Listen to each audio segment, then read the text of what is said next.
Hello everybody and welcome to this special bedtime story for Ireland Reads Day.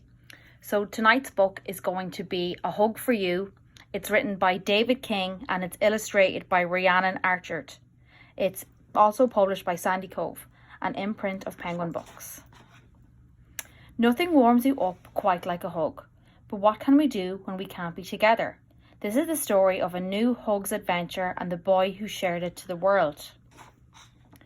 Adam is a joyful kid who loves to go to school. Every day he's learning more and having fun with his friends too. But suddenly his class is inside a computer screen, with his friends and adventures completely out of reach. His teacher is working really hard to keep their learning going, but Adam draws her a special gift to send across the distance. I'm sending you this virtual hug to say thanks for all you do. We miss your classroom and the learning fun. We promise we'll be back with you soon. The teacher feels the hug wrap around her heart. It is the boost of hope that she needs. She carries it with her everywhere, but the hug's job is just beginning. The teacher goes to the cafe where people stand far apart, wishing that they could chat and play instead of just waving. So many lonely faces. They could use a pick-me-up. The teacher passes on the hug and gets it right to work. Let's send a hug in every cup to warm your heart and hands. It will keep them snug until they can hold loved ones again. With every sip, remember that this isn't for much longer. Your friends will be waiting and it'll be sweeter than hot chocolate. A nurse brings the hug to the children's ward, a place full of caring and kindness, where a little patient lies full of worry, in need of some gentle comfort. This hug is for you when you can't see our smiles, to show that they're still there, just hidden. We hope you can still see them inside our eyes and they will hold you until you feel better. The patient heads home and wants nothing more than to support his favourite team. He adores the roar of the crowds, but instead he's cheering alone at his television screen. For every empty seat and silent game, this hug will be there when we can't. Win, lose or draw, even if you don't see us, just know that we're all still behind you. The captain wishes he could share his win with the person who knows him best, but his football-mad granddad is in isolation, so he has to tell him through the window. I wish you were there to see the whole thing, but I felt your support from afar. I'm sending this hug through the glass between us, so that you know I miss you and care. Grandad waves his visitor goodbye, and finds himself in silence once more. But the hug shines brightly all around him, and he realises it can go anywhere he can't. To my darling niece on opening night, how I wish I could be there to see you shine.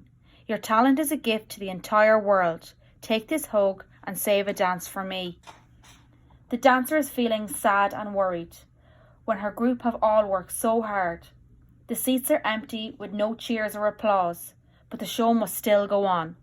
And so they dance for just each other, and the hug joins in and joins them too, ready for when the curtain rises again and lifts the group up with it. The newest dancer is walking home, past closed shops and restaurants. No one can stop for a smile and a chat. It feels like her community is missing. The hug sees its job is getting bigger, so it grows large enough for everyone to see. Your home is still here and you're all here together. It'll be a reminder when it gets hard to remember. The hug keeps growing bigger and brighter as everyone shares it around. Soon it's a hug that wraps around the world and even the astronauts feel it. Even though right now we feel far apart. We've never been closer together. The hug reminds us what's really important, to send love to those who are near to our hearts. And sure enough, after it finishes travelling around the world and beyond, the hug comes home to the wonderful boy who shared it first of all. You're not done yet, the thoughtful lad says. I need you to stay a bit longer. Even when we can hug in person again, we must remember to still care for each other. So Adam and the hug travel on together, new adventures around every corner, reminding us of all the power of hugs, whether in person or across any distance. This book that you're holding and reading together is a hug that you're sharing with love. Never forget what we learned while apart and the power of one joyful heart. The story of Adam's virtual hug.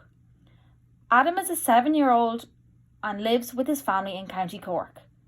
He was born with a rare condition called osteogenesis imperfecta, OI type 3, which means that he has brittle bones and must be very careful when he moves around. He is a wheelchair user but can also take a few steps. Even though his condition means he does some things differently, nothing will stop Adam from achieving his many dreams. Adam first drew the virtual hug for his teacher when he wasn't able to give her a real one during the COVID-19 pandemic. He showed it to her through the computer screen during virtual school and reminded them that even though they couldn't see each other in person, that they were still connected. After that, Adam brought the virtual hug to his regular hospital appointments and shared it with his doctors, nurses and care staff so he could still give them a hug, just in a different way. In November 2020, Adam appeared on RTE's The Late Late Toy Show, a famous Irish TV show that's broadcast every Christmas. He told the presenter about the virtual hug, and it touched the hearts of everyone watching because they were missing their families and friends too. During that programme, lots of people donated money for very important Irish children's charities and, with Adam's help, they raised over €6.5 million. But that was only the start. Since that night, the virtual hug has been used to connect people all over Ireland and the world during a time when they have to stay apart. Suddenly, the virtual hug was being shared everywhere. Ireland's postal service An Post made Adam's virtual hug into a postmark, and it was stamped on every piece of post from Ireland at Christmas in the year 2020. This meant that there was an extra special hug delivered with every letter. Adam turned his virtual hug into a greeting card and, with the help of some wonderful Irish shops, raised over €250,000 for 2 hospitals, Cork University Hospital and Children's Health Ireland at Temple Street, Dublin. Now everyone could send their own virtual hug to the loved ones that they were missing in Ireland and all around the world. On the 21st of January 2021, Adam's virtual hug was projected onto Irish landmarks all over the country for National Hugging Day. People were able to look at amazing buildings and monuments like the Samuel Beckett Bridge and remember that we are all working together to keep each other safe during the pandemic. Every year on St. Patrick's Day, the Irish Taoiseach and the American President have a meeting in the White House in Washington, D.C. In 2021, because of COVID-19, they had to have a video call instead. The Taoiseach wore a gold pin of Adam's virtual hug to remind them of the important connection between Ireland and America. The President of the United States, Joe Biden, was so amazed by Adam's virtual hug that he wrote a letter to Adam, thanking him for spreading a message of love and connection around the world. In June 2021, the hug made its way into space. A copy of Adam's virtual hug was sent into orbit as part of Virgin Galactic's Unity project, and a video of it floating in zero gravity was beamed down to the world watching it below. Who knows where we will see the hug next?